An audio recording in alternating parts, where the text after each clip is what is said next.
Colin, awesome to be speaking with you. I'm excited to connect because you have a very strong background in social commerce, and that's what I'm passionate about on this podcast. Not only do you run a very successful social commerce agency as of now, but you also have worked at TikTok before. So I'm excited to dive into it, get your hot takes on what social commerce looks like right now, where it's going in the future, upcoming events, upcoming holiday season. A lot to dig in there. But let's start at the very beginning. What got you into social commerce in the first place? hmm That's a great question. So initially, my first exposure to social commerce was back in COVID in 2020, right? So during that time period, I was reselling products on eBay, and then I came across this category that was really taking off in a niche, which was collectibles, right? So think about Uh, trading cards such as sports cards, all the way to Pokemon, Yu-Gi-Oh, and different TCGs. That was blowing up during that time period, right? So a lot of people were going to these retail stores and then selling them on eBay type marketplaces. That's actually when I stumbled upon Whatnot, which is one of the largest collectible live selling platforms out there. And then it kind of fast forwarded over to here now. So I was exposed pretty much right when it came to the US side of things and blew up over time periods. And that kind of really formulated me into kind of my exposure into a startup called Drip Shop, which was also another direct competitor of Whatnot. Right. So I've always really been involved in the live selling space and the social commerce space pretty much since it came here. And then from there, I ended up actually getting poached to work at TikTok Shop to build out their collectibles department as well. Right. So pretty much every role I've had since then has kind of bounced back and then led me to the opportunity I have now, which is running a social commerce agency with a large focus on TikTok Shop. And here we are. okay, I mean, sounds like a pretty straight line, but I'm sure there was a lot of zigzag in between when you zoom in. Um, were you selling collectibles yourself on eBay at the time, or were you just seeing other people making really good money with that? Great question as well. So initially, I've always been a collector, right? From different TCGs to coins to stamps, things of that nature, right? So I've always had that kind of inventory in the background. In previous years, the market itself and what you could actually sell the products for was not that high, right? So I kind of held on to those products until the market did rise. And COVID, things shot up. So I was reselling a lot of my products. I also was doing some retail arbitrage as well, going to these different retailers during COVID and also flipping these items for sale. So I was taking part of that gold rush. Okay, and definitely a good place to be at the time, also during COVID. I guess a pretty golden opportunity there. Right. Also cool that you saw Whatnot not in its very early stages. I'm not sure exactly when it was founded, but must have been around that time, right?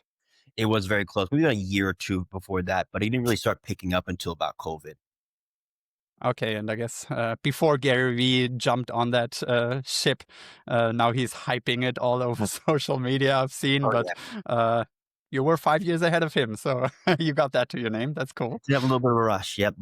Gary Vee is, one of the biggest advocates for social commerce and live selling. He is very bullish on the platform, and he still believes it's pretty much in the infancy stage, as some of the other categories he believes in. So it's very exciting. Right, and I for one share that opinion of his. Then you mentioned you got to work with TikTok Shop. Yeah. It must have been also at the very early stages, if not around launch time for the US version of it, right? That is correct. So I joined in October of 2023, and then TikTok Shop launched kind of beta around July and pretty much came in August. So within the first 30 to 60 days of the platform even launching, right, I kind of came on board there. So I was able to see, all the sellers start at, 5, 10K a month and then scale up to millions in dollars in monthly GMV on a per seller Wow. basis. So it was so awesome to see that traction of, again, bigger sellers and bigger brands coming on board, learning about the platform, taking advantage of it. Because during that time period for that first, 6 to 9 months, from 2023 till I would say middle 2024, there was very little competition, right? Because the learning curve was kind of high. It was a different platform. A lot of sellers were weary of it. They wanted to stay on their current channels. So brands that were typically not seeing success off platform that were struggling on Meta or whatnot, different platforms kind of had a oasis now on TikTok Shop and a evergreen channel where they could actually scale and really see the results and efforts come into play. it was awesome to see these, smaller players at the time really take advantage of the platform and then really grow into great big brands. And what kind of brands were those that were the early movers? Was it just people that were willing to take a risk, or were they incentivized very strongly by TikTok directly? How did you actually get them onto the platform? Good question. So I'll break it down in two different types of sellers, right? One, of course, is the sellers that were really live focused, right? There are some brands that pretty much came on there only to sell live because of the way their category was and their products were. They were a live type category. So that's going to mainly collectibles, right? Collectibles is where of course, you would break open the cards live or break open the TCG live. You would show it to your community or show it to the actual buyer base and then ship out that said product to that buyer. So those type of brands that were coming on board were typically smaller sellers for the most part, right? Six-figure sellers that were able to see that kind of traction and go live. And then immediately 500 to 1,000 plus viewers would flood into their live with one click of a button. Wow. No need to do really any marketing at the time. No need to post organic content to feed it into it. It was just a gold rush during that time period, right? So those were mainly the live sellers, were collectibles at the time. And of course, now it's expanded into the D2C sector.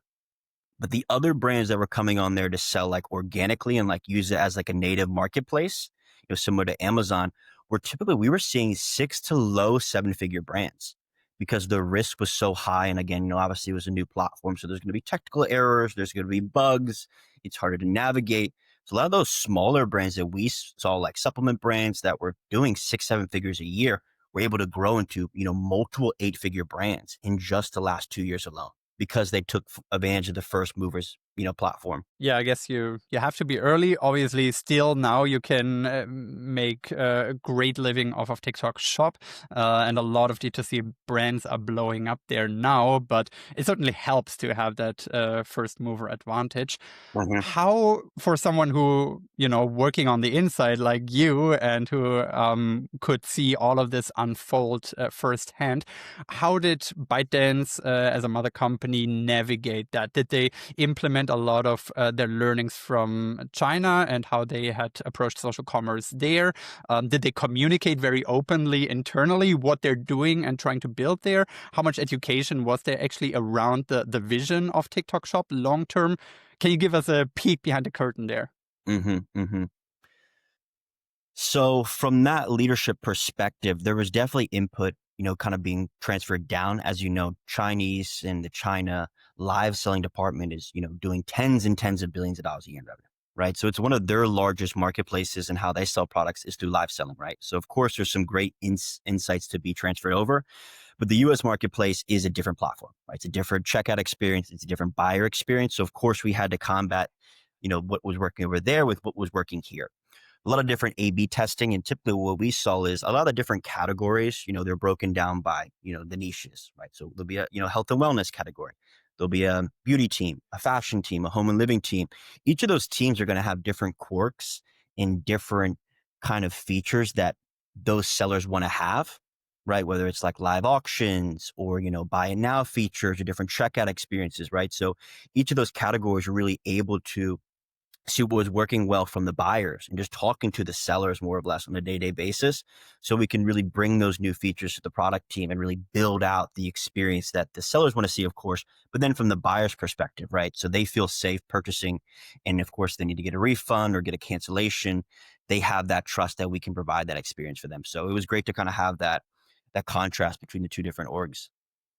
Right. And you being part of that team that rolled out TikTok Shop initially, were there any learnings that you took away from those early days of what just really works well on the platform? Or is that so specific to the different categories that you mentioned? And also the fact that, some do live, some do a lot of affiliate stuff, some are collectible, some are not, etc. Um, is there anything that you can say works across the board, or is it too specific to pinpoint? That's a great question. And we've actually seen this play out, right? So in the beginning, as I mentioned, because there was so much organic traffic and little competition, you could get away with just utilizing one vertical of the platform, right? So what I mean by that is if you were a live seller, you could just go live, right? And you can have a great platform, get great viewership. That kind of got pushed out as the competition got bigger. So now you had to expand to, okay, I need to be posting organic content now. I need to be posting, content that's going to be, hey guys, I'm going to be going live at this time, and really building a community for your Mm. buyers and for your viewers. And of course, utilizing different ad platforms such as, live ads, video ads as well, and really just utilizing the different steps in having a successful shop. So the brands that really succeeded over time that are still doing well realize, okay, I'm doing really well in this one vertical. I need to expand and take advantage of the full TikTok platform, right? So some of the smaller players that were doing really well didn't have the right infrastructure, the team support, or the knowledge and the skills at the time to expand. So some of them did get pushed out as the platform kind of matured. So across the board, if you were able to take advantage of all of those 5 different areas over time, you really were able to build like an omni-channel presence on TikTok. Right. So the more time you invest in it as a business, as a brand, the more resources you spend on it. And obviously, the more content you produce, the more successful you're going to be. And it's obviously become more competitive. So it only makes sense that those are the ones that rise to the top, right?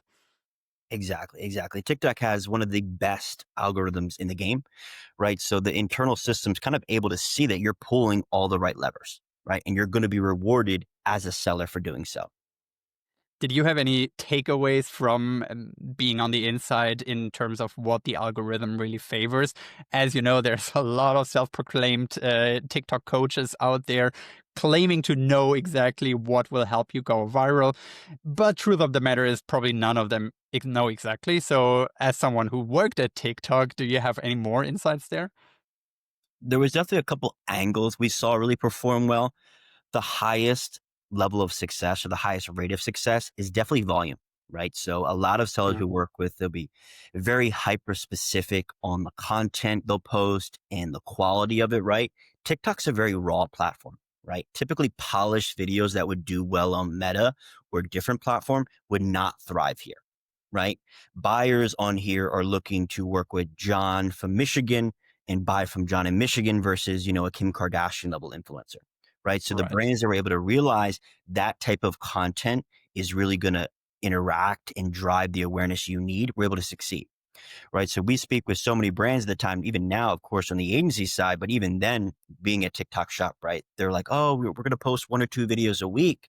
And we're like, hey, like we want 1 or 2 videos a day minimum, right? Right. There's no level to being, kind of hidden or pushed out if you're pushing out too much content, right? So content volume is one of the biggest levers to push, of course. And again, the faster you're posting this content, the more analytics and data you can get, right? So you can actually see what is working from an A/B perspective. But if you're slowly posting content, it's going to take months to see what's working, what's not. So the sooner you can get it out there and be okay with it not being as polished, the quicker you can either get those results back and actually make those educated decisions. It's really interesting that you mentioned that polished content tends to not do so well on TikTok as compared to, for example, Instagram or maybe also YouTube. And I heard that before, but I actually always wondered how that is baked into the algorithm because as long as the engagement is there, as long as retention is there, as long as people like and share the content, I would assume that the algorithm is still pushing that kind of content. Is it just a numbers game that people are just not able to have that polished content if they want to post 3 times per day, or is there more to that? Good question. So the brands, of course, that we saw that can post the most published, kind of polished content typically either had large budgets or in-house creative teams so they can pump out that level of volume. So of course, if you're able to post top of funnel content and bottom of funnel content, you want to kind of pull all the right levers there, right? So the more content you're posting in that kind of user and buyer journey, of course, the more viewership and the more engagement you'll get over time. So the best sellers and the best brands are able to do a combination of both. We've also seen too as well, even some of those affiliate videos that come in, for your brand or for your products are really great content to be repurposed as a meta ad, right? Or as a different marketplace ad because the data and analytics will tell you it did well organically. Right. So 9 out of 10 times you can just kind of whitelist that content from that affiliate and then run it as a meta ad. Right. So some of the brands we work with at the time here, some of our current clients, right, they're spending, 5, 6 figure budgets quarterly on UGC content, right? So then they Right. have to pay the influencer and then they have to spend, a few $1,000s behind it in ad spend just to test, right? So you can get away with now just pulling a piece of content, for a few $100s, potentially adding in some sort of commission as well and tracking that, and then running that as a meta ad, right? So for a much lower CAC, we're seeing those videos really perform now. So it's a really powerful content tool, and that content flywheel, we call it, to be repurposed. Right. Okay. So 2023, you help launch TikTok Shop in the US, but then you decide to leave TikTok and actually venture out on your own, but in the same field of social commerce. You start launching your social commerce agency. Mhm. Take me to back in 2023 and what that decision process looked like for you. Definitely. So there's a few key factors that played into it. One, of course, is just noticing the disconnect in how social commerce is as a platform, right? TikTok Shop is not Meta. It's not Amazon, right? So a lot of different sellers and brands were trying to mimic what was working for them, and they're not seeing that success, right? So the learning curve was so steep at the time. And the understanding is that I found that there was such a big miscommunication on the education side of things that, of course, we could provide that assistance to them, but bringing that to mass scale, right? So a lot of brands were asking for consulting on the side. Of course, they were asking for different assistance and pretty much just offering like, hey, Collin, we need assistance on this. We would love to work with you on that one-on-one basis, right? So once I saw that, I noticed there was a need in the market, right, for a true domain expertise and true knowledge to be brought to the market here and provide that to brands who really want to be on TikTok Shop. They really want to take advantage of the social commerce and that kind of, I would say, discovery tool that TikTok Shop Mm. works as. So once I kind of realized that was the next bucket, it pretty much formulated into, okay, now I already have the knowledge base here. We already have the team structure we can build out. Let's go ahead and do this and bring on some great clients for us across a couple different niches and scale up the organization from there. Was there no existing partner network back in the days, or why was there such a shortage of supply of agencies that could help out with TikTok Shop? Good question. So there were, of course, a few first movers advantages of joining the platform. But the thing is, because the platform was so new and it was so ever changing from both a platform perspective, a feature perspective, the algorithm perspective, what worked last month didn't work the next month, right? So a lot of brands and a lot of agencies were kind of just doing things on the fly, right? They were figuring it out as they went along here, Right. right? A lot of these existing agencies that are already doing well in their other channels, they didn't really want to dip their feet into it yet, right? Because they didn't have the proper systems and operations in place to launch it because it is a rigorous platform, right? There is a lot of work that goes into the shop side, of course, to the affiliates, to the media buying perspective. So you got to have the right systems and operations in place to really capitalize, which a lot of them didn't have at the time. And again, just didn't want to really venture into it because they didn't see the volume and the perspective of it. Okay, but still, I would say it's a pretty risky move to leave your, I'm sure, pretty comfortable situation being part of TikTok and then actually work with social commerce and TikTok Shop from the outside, hoping that this is gonna keep growing, keep the momentum that it had initially, but that demand is just gonna soar. Were you nervous about that move at all, or were you so deeply certain that social commerce is gonna take off that it felt like a no-brainer? Once I saw that TikTok Shop is not going to go anywhere, right? And we're only in the infancy stages of social commerce and seeing how, Amazon is expanding to their YouTube live shopping, whatnot. And of course, Meta's going to eventually get into there. I was so certain that TikTok Shop and social commerce is going to be the future of it that, again, I was very pretty much not, I was 100% sure that this was going to be exactly what I wanted to do and then make that happen from there. So I was very confident in the process. And what were the initial steps that you took to actually become a TikTok or social commerce agency? Was there any playbook that you could follow or that maybe you had seen from other agency partners that you were interacting with while working for TikTok? Were there any mistakes and pitfalls that you knew you wanted to avoid? Oh, definitely. Definitely. As I said, so we were, when I was at TikTok Shop, I was working with 30 plus accounts, right? So managing tens of millions of dollars in monthly revenue. And of course, working with the broader group, which is going to be hundreds, if not to the low thousands of sellers as well on the platform that were active, right? So I was able to see firsthand what was working, what's not. and really develop internal playbooks that I could be repurposed, for the brands and what I was able to do in really scaling our team up as well, from the different orgs, the different structures, the different workflows and automations to really make it a successful onboarding for brands and really educate them on how the platform works. So definitely really utilizing that as well. I would assume that a major pillar of your success of the agency was also to build out a strong affiliate network. How did you go about that? Was it difficult to get affiliates on board early on with your agency? Did you have existing connections that you could then leverage? How did that look like for you? Good question. So during the time I was at TikTok Shop working internally, I did notice that a lot of sellers and brands that were able to build a community quickly were able to really kind of activate these affiliates at a much higher success rate, right? So they're able to show, top performing content. They're able to run incentive programs. They're able to gamify the experience for your top affiliates. As we see, your top 20% of your affiliates drive, if not 80% to 90% of your affiliate revenue, Right, to right? get the So it's only Pareto a rule. small handful. hmm Very Yeah. small handful of them. So I was actually helping out all of our brands to build out Discord communities or WAP communities to really host these affiliates, from educational content to pre-recorded Loom videos to hosting webinars weekly with them. So I was actually already doing that at the time period, right? So I knew exactly what worked and how to really build that audience out. And we actually did that for our agency right now. So we have about 700 high GMV affiliates in our group where we provide educational content, weekly webinars, brand deals, higher commissions. So we kind of knew what the creators wanted, right? Which is, cash bonuses, prizes, and those things, and brought it right to the affiliates. So we can use those with all of our brands. Man, that is such an advantage, though, that you were able to try out all these different things with little to no risk because you were still employed at TikTok and you could just see what works, what doesn't, what mistakes you should not repeat, and then take that playbook and apply it to your own agency.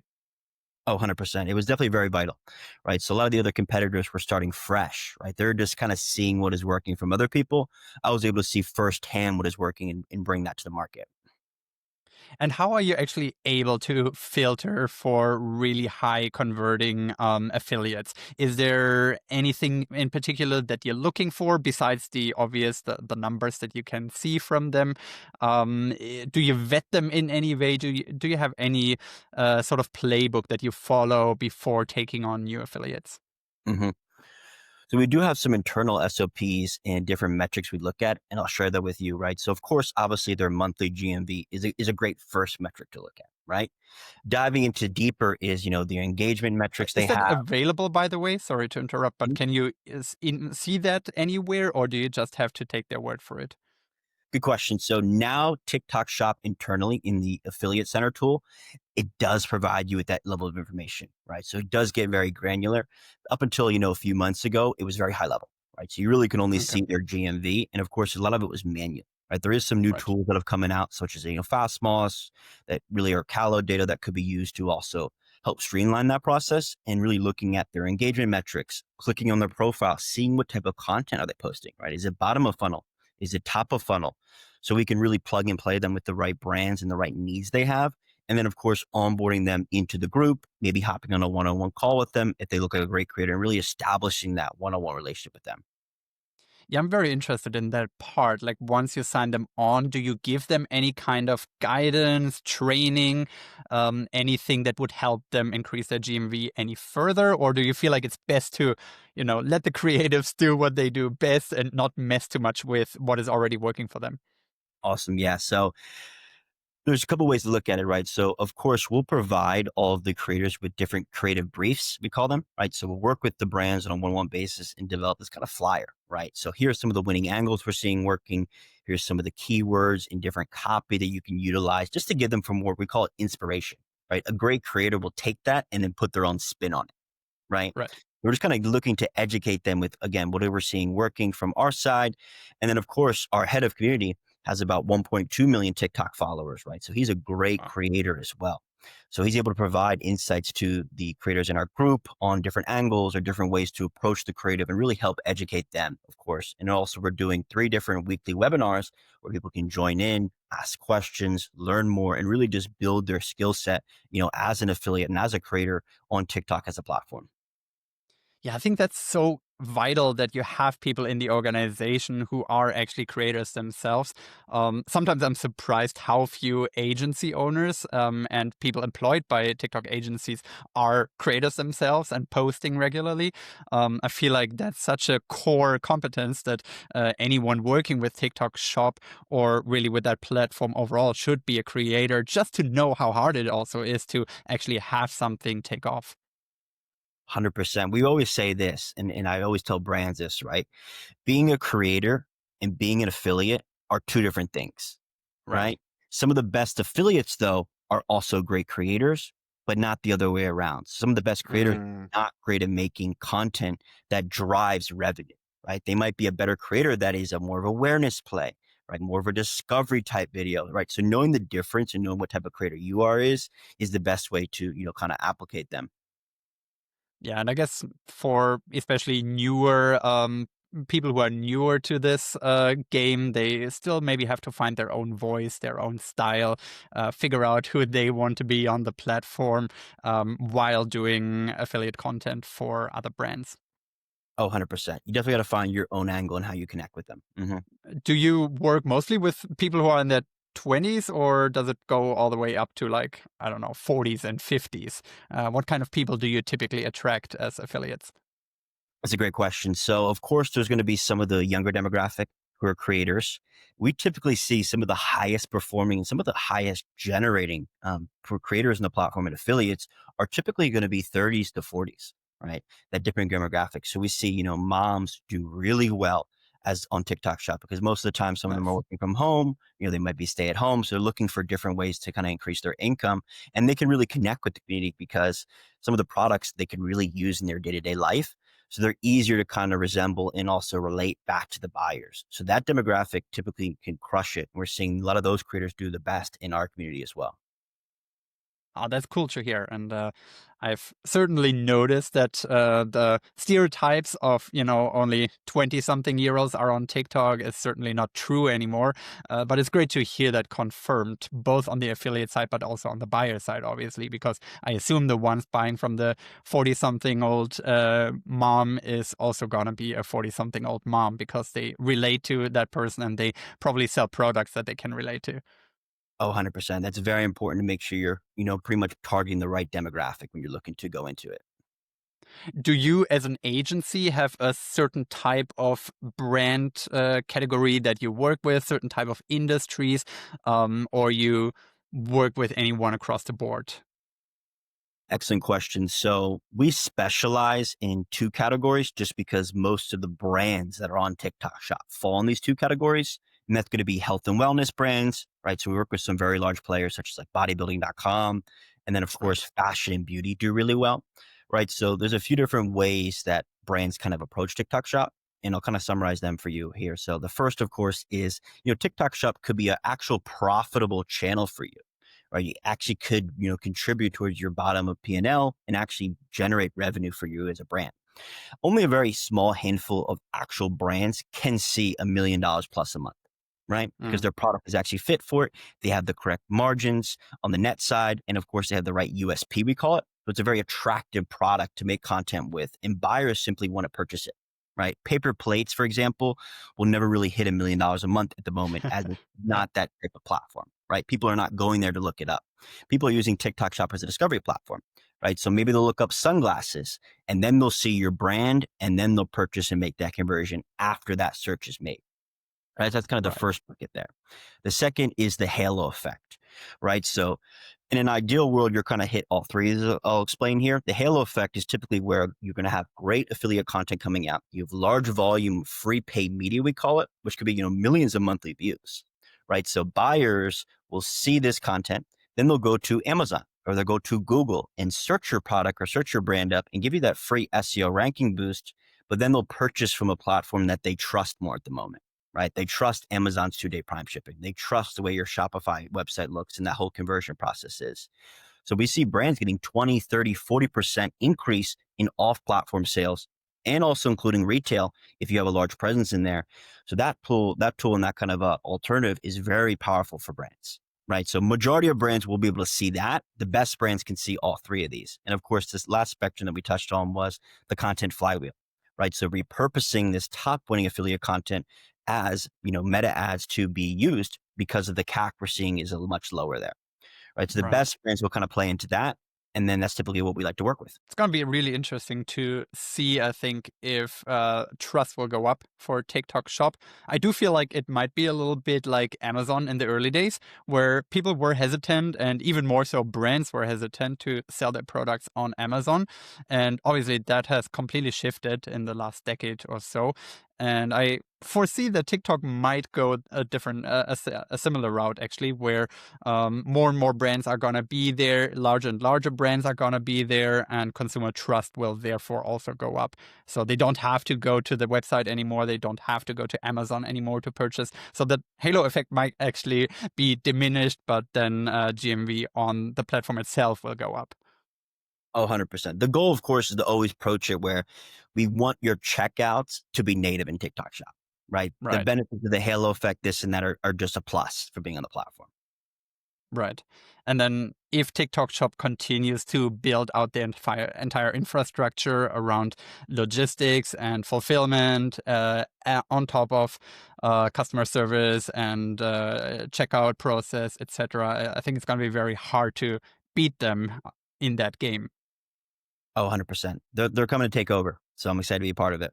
With your affiliates, do you gamify the experience for them? Do you give them any kind of incentives? I'm sure you're aware that a lot of agencies throwing around crazy prices for the top selling affiliates. Do you have similar approaches, or did you choose to take another route?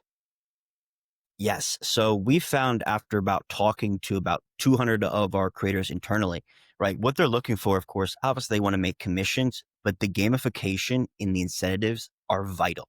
Vital from either an agency perspective, which we do offer, right? Different prizes when you hit certain, GMV thresholds. When we're running different Right. monthly campaigns or different initiatives to push these creators to, really make as much money as they can, we definitely want to reward them, right? So a lot of them really love that perspective. We see it being vital, of course, the agency side, but we also build out custom incentive programs and gamification processes for all of our brands that can afford it, right? So as I mentioned, your top 20% drive 80% of your affiliate revenue, right? So you don't need a large handful of great creators making money for you. You just need to be able to withhold them and bring them into your ecosystem so they don't go to the next competitor or they don't jump to the next flashy item that is on their inbox, right? So really withholding them with that program has been so vital, right? We've been able to take brands, that are doing, 50,000 to 100,000 a month in revenue, Mhm. pretty much build out that program for them and utilizing our creators and the generic and more organic creators as well to scale them up to, $500,000 to $1 million months just by really implementing that strategy. And is there such a shortage of affiliate creators still that both agencies and brands are really fighting over the best ones, or is there a continuous influx of creators? So even if you lose one to, let's say, a competing agency, you would be able to backfill them with another one. That's a great question. And we noticed that, of course, some of the top creators, right, getting to the top level can be difficult, right? So there's only so many creators that exist at that highest echelon when it comes to revenue and that content. So what we did is we kind of developed an incubator program, right? So we're able to take in newer creators, newer affiliates that want to learn, or maybe they're only doing a few thousand a month in revenue, and really help build them up as a great creator, right? So if they Nice. come through our ecosystem, our education, our process, and they become that, they're definitely going to want to stick around with us, right? So providing with education, tips and tricks, and other kind of brands that they can kind of test on and build from allows them and allows us to pretty much deploy them onto those right brands. So testing with, more generic creators, more basic creators that are just starting out, and of course, middle creators and top creators gives us the highest chance of virality and really finding what's working for the brands. Do you also treat the top creators any differently besides maybe a couple of prices? Are they able to earn even higher commission if they hit a certain threshold, or are you trying to be as fair across the board as possible with the commissions? Definitely. So we're pretty flexible with that, right? So we pretty much offer anyone who's able to make that revenue, whether you're a small creator or a big creator, we definitely want to incentivize you, right? So we don't kind of pick and choose on that end. If you're able to generate great revenue, we want to reward you with higher commissions. We'd also pay our creators for videos and we offer retainers to creators. So really whatever you're able to generate, we would have no problem rewarding you and making it make sense for everyone involved. Yeah, I think that makes a ton of sense to just form that community, and I'm sure it increases their loyalty to the agency and to the brands that they're working with.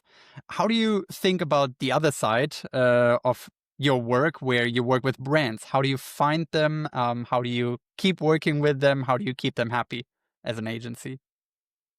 Definitely. So we have about 5 different channels and different methods of obtaining new clients, right? Of course, from different ads to cold outbound to referrals to content to partnerships we do with different agencies or different SaaS tools. We have a few different ways we kind of get these brands into our ecosystem, right? So then once we go through the sales process and really just learn about it, it's very consultative on our approach, right? Because we have to make sure it's the right fit, right? Not all Right. brands are going to see success, right? It's typically becoming more of a pay to play model. So we got to make sure you're aligned with your vision and really how you see it playing out. Right, TikTok Shop as any platform. Let's say you start on Meta or Amazon. The first few months are always very slow for the most part. Right. Right, you're testing, especially if you're a cold start brand. There is a lot of operations and systems that need to be put into place to really succeed, right? So really educating them on that journey and make sure it's a good fit for them, right? So if we're really confident in the product and some of their budgets they may have and what's aligned on that end, we more than willing would love to work with the brand and really partner and own that for them from a full channel perspective. Typically, our clients are looking for us for full service, right? So they want us to pretty much be their CMO when it comes to TikTok Right. Shop, right? So they're asking us to deal with everything on the back end here and pretty much just ask for approvals, give them different insights and just give them reports, right? And work with them one-on-one to really develop these winning strategies, right? So whether it be the flash sales to different bundles to incentive programs, maybe even developing a new product SKU just for TikTok Shop, right? We have plenty of brands that will have exclusives that exist only on TikTok Shop because the buyer demographic in the way the platform works from a checkout experience is so different than Meta and Amazon that those products that are your hero SKUs off platform might not be what does the best on TikTok Shop. So really giving them that full strategy is really what we thrive in, is the strategy perspective with these brands. I guess you would also want to have products that just do very well visually on a TikTok video. You want to basically design a TikTok first product that, for whatever reason, can create a great hook and therefore just flies off the shelf. 100%. One of our biggest strategies for those brands is, let's say it might not be the most visual product, or let's say we're not confident it's going to do well as is. We'll pretty much build out with the brand maybe a free gift or a bundle that pretty much can drive up AOV, can drive up the user experience. So it's going to really do really well, right? So little things like that do move the needle when it comes to TikTok Shop. Right. Colin, as you know, I am not based in the US. I'm based in Europe. Unfortunately, we don't have TikTok Shop available in Sweden, where I live. So I only look at social commerce unfolding in North America from the outside. For you, who's somebody on the inside, can you walk me a little bit through how the entire industry looks like right now? Like, is it very saturated in terms of agencies, in terms of creators? Is it underserved still? Is it very competitive to run an agency as you do? Do you clash a lot with other agencies trying to do similar things? Are you fighting over clients? Or on the other hand, do you maybe feel like it's one big community? Everybody's trying to move the industry forward because everybody's in the same boat, excited about social commerce. Mm-hmm. That's a great question. So we're seeing a couple different things, right? So for example, we are a TikTok Shop focused agency, right? A lot of the agencies that are out there, they're a paid media agency that does TikTok Shop, right? So Right. TikTok Shop is an add-on for them. It's not their focus, right? So typically their best, systems and operations don't live in TikTok Shop yet, right? So we live and breathe TikTok Shop. So brands that really want to take advantage of TikTok Shop love to work with partners like us because they're not looking to test, they're looking to scale, right? And the solutions we offer them pretty much tailor towards those type of brands. And of course, we can test, which is a little bit different inputs that go into it, right? So a lot of brands right now and agencies is, it's not too competitive from what we've seen because this is what we do, right? So a lot of our brands that are working with us, they'll refer their different partners or different friends in the market. We really haven't had a problem with that yet. We Mm. are a top ranked TSP partner, right? So we get obviously connections with internal from TikTok. We give different webinars with them. So we really kind of infiltrate ourselves internally as well with those different connections to really take advantage of it. So it's been great partnering with different agencies as well, right? Because a lot of them have TikTok Shop divisions they're looking to build out, but they're not confident in the services they offer, that they don't want to bring their top brands to it, right? So they rather partner with Hmm. us or kind of go hand in hand in some sort of strategic partnership that we can provide the best service to them. So where everyone's happy. And what are some of the USPs that you as an agency bring forward? You already mentioned you're very much focused on TikTok Shop, as opposed to being a very general media or ad agency. And I'm sure that's a needle mover. But beyond that, when you talk to brands and they maybe have three other TikTok agencies, they're considering what is some of the things that you bring up that really makes you stand out? Hmm. It's a good question.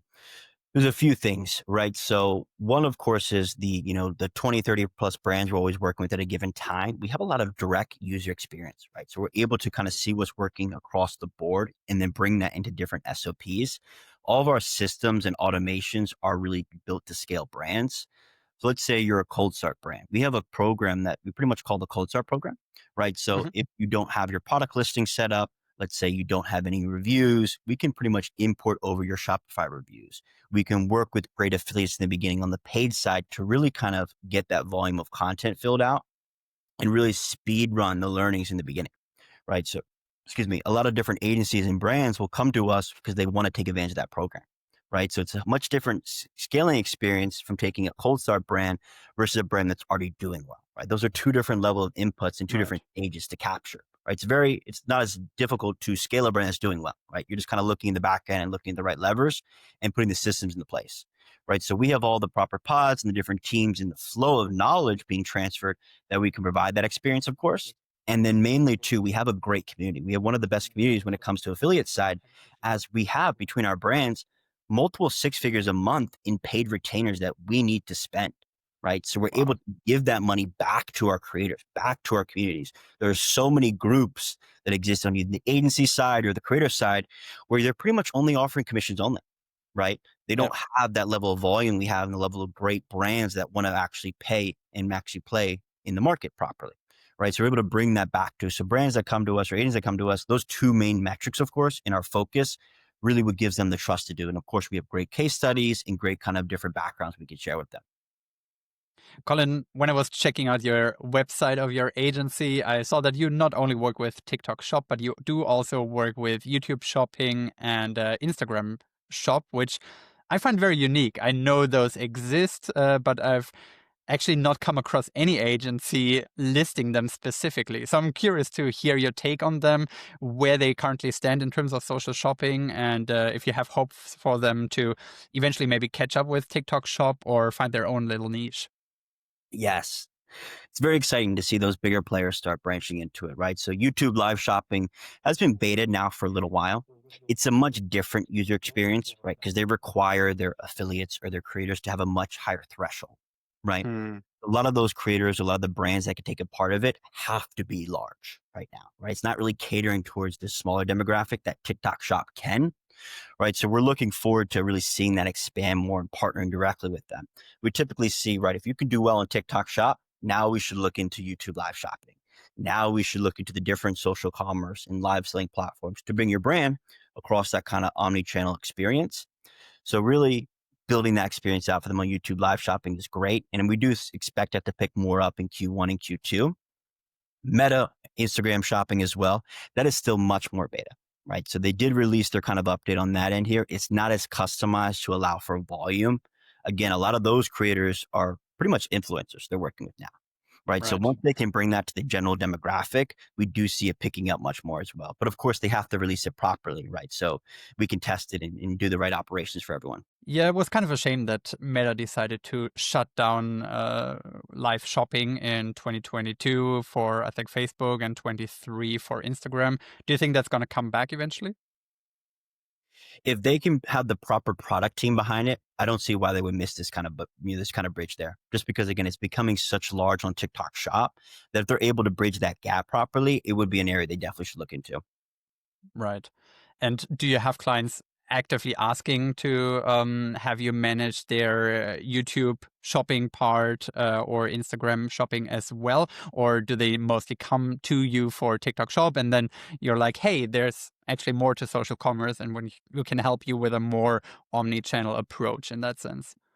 Yep, that's exactly how it goes, right? Because TikTok Shop is pretty much the ecosystem right now for it. Right. The brands want to start there, and typically the larger players who have the budget, who have the willpower to test, right? That's a whole different budget level.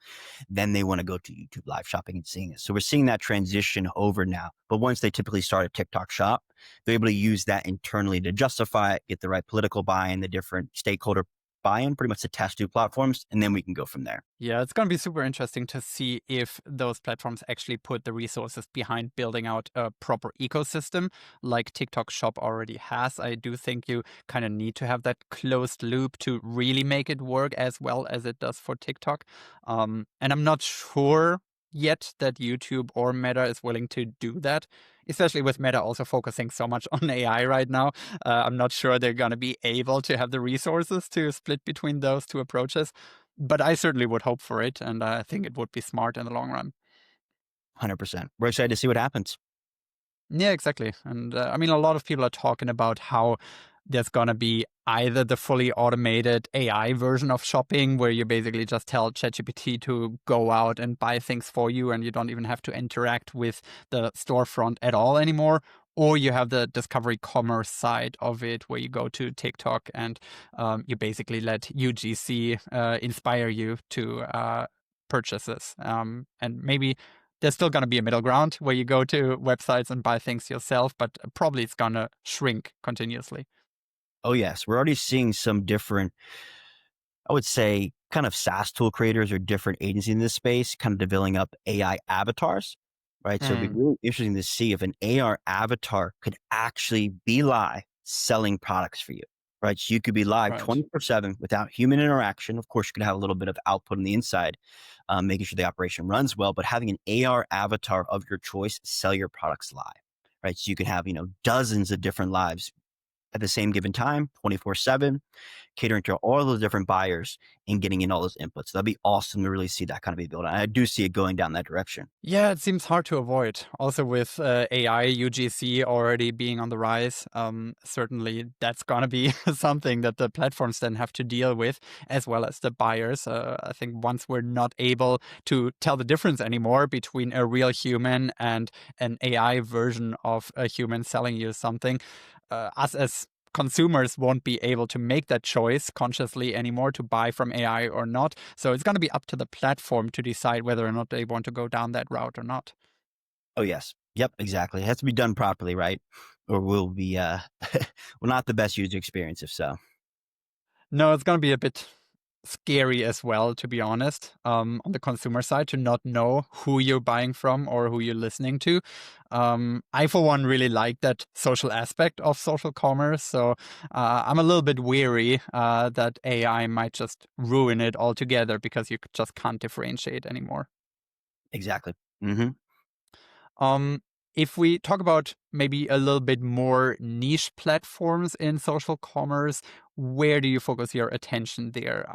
You already mentioned Whatnot, and they're blowing up lately, also past the collectibles part of their business model.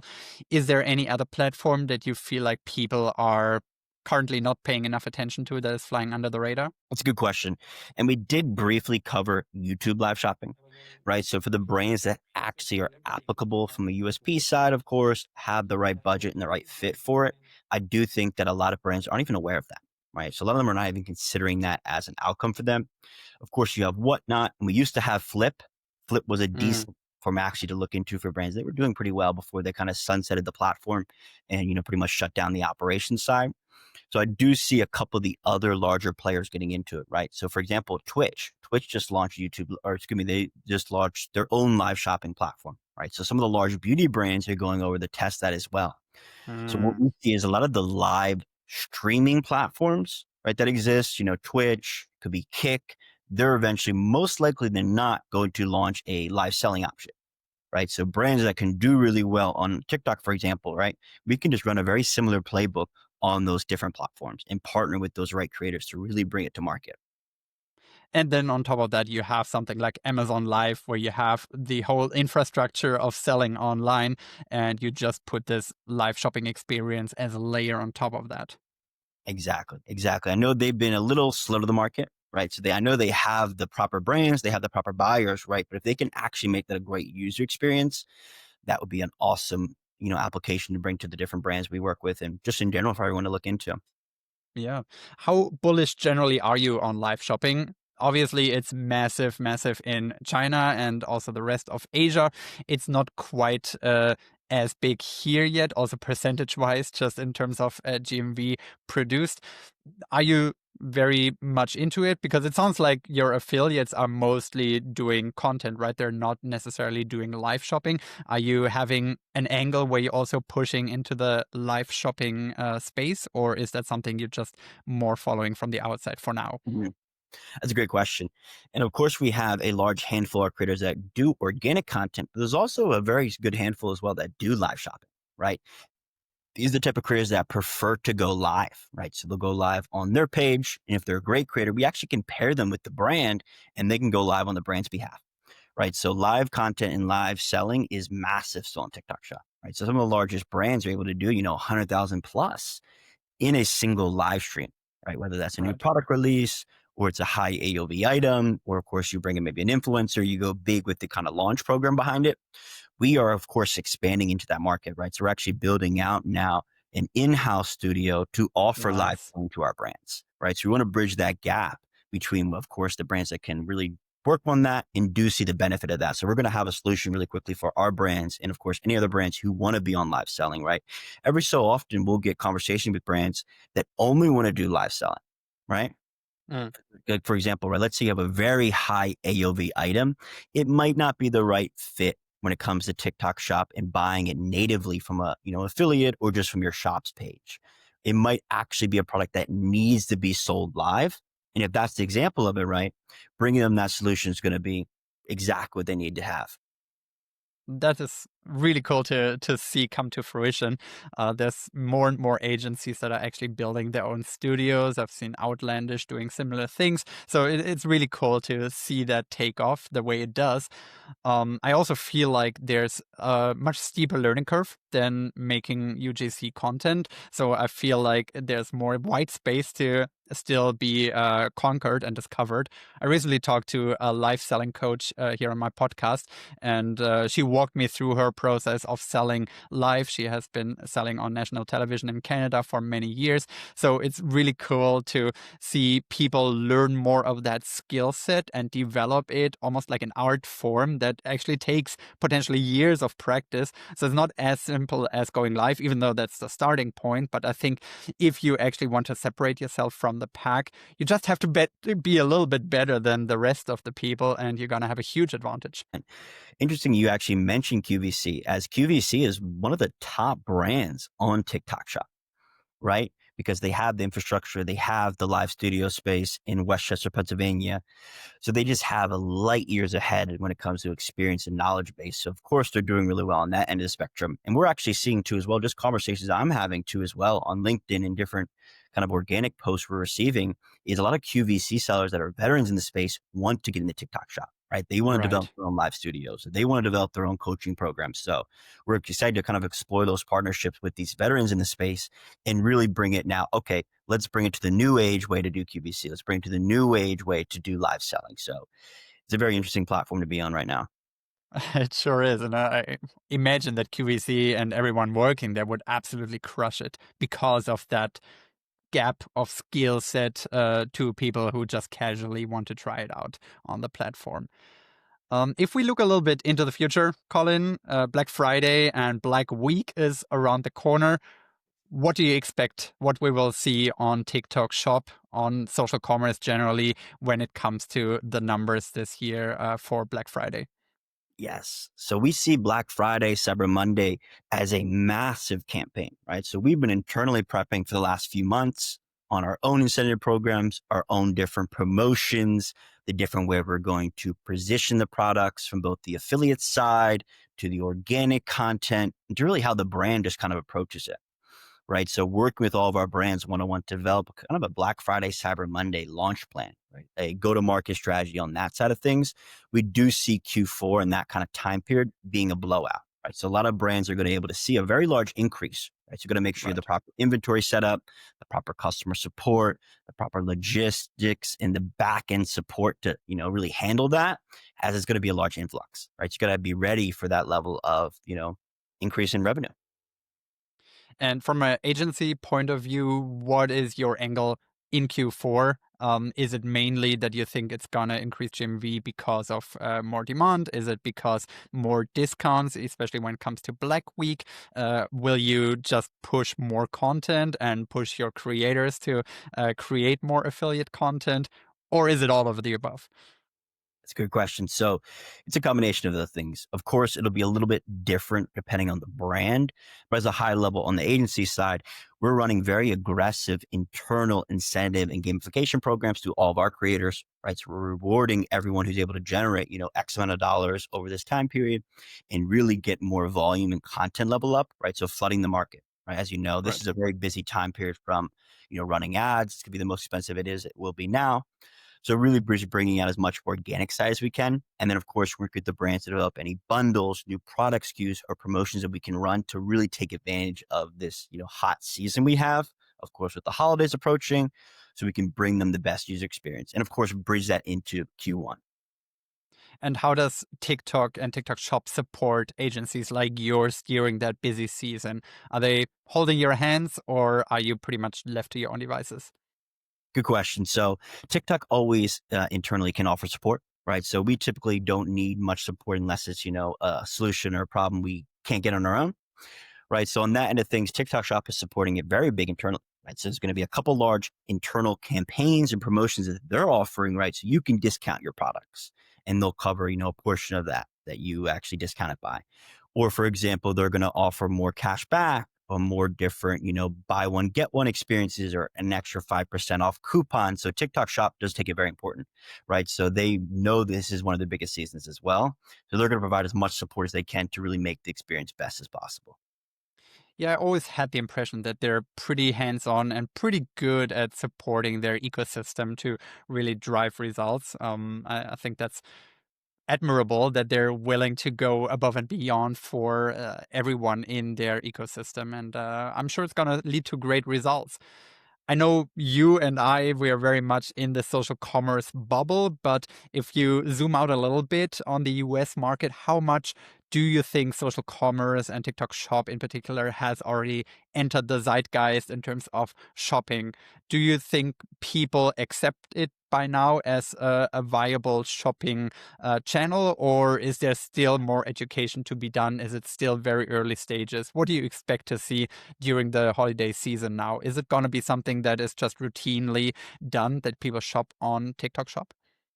That's a great question. So we're definitely seeing a large uptick in, of course, revenue and then, of course, buyers, right? So a lot of the existing buyers now have trust. And of course, with the different news that came out, right, of revolving TikTok Shop, the buyer trust is the highest it's ever been in a while, right? So a lot of as you know, there's very minimal legacy brands and even $1 billion plus brands on TikTok Shop, right? Because Mm. of course they're slow to move, but when they do move, they bring big budgets and they make waves.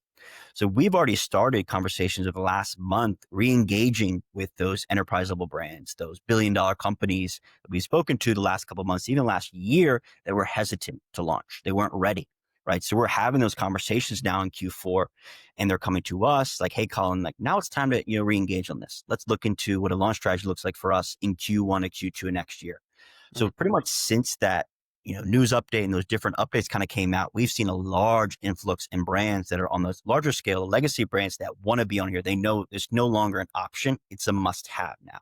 It is the premier discovery platform and they do not want to miss this next jump in this next gold rush that we're going to see happening now. So it's been very exciting to see that kind of ramp up again happen for those brands that were kind of hesitant and weary in the beginning. Oh, that's awesome to hear. And I'm, for one, am very excited to see what the future will hold for social commerce. Collin, really awesome to talk with you today. Where do you want to redirect people if they're interested in learning more about TikTok Shop and social commerce or working with you? Where should they check you out? Yes. So there's two different places. The first, of course, you can connect with me on my LinkedIn. My name is Collin Cavanaugh on there. You'll see me on there. I'm also posting a bunch of organic content, educational, and just different insights we're seeing in the market. and then our website where you can connect with us and our sales team, which is commercesocial.co. We'd love to kind of connect with any brands who want to learn more about TikTok Shop and take advantage of the ecosystem. Awesome. Colin, thanks so much for coming on. Awesome. Thank you for having me. It's been a pleasure.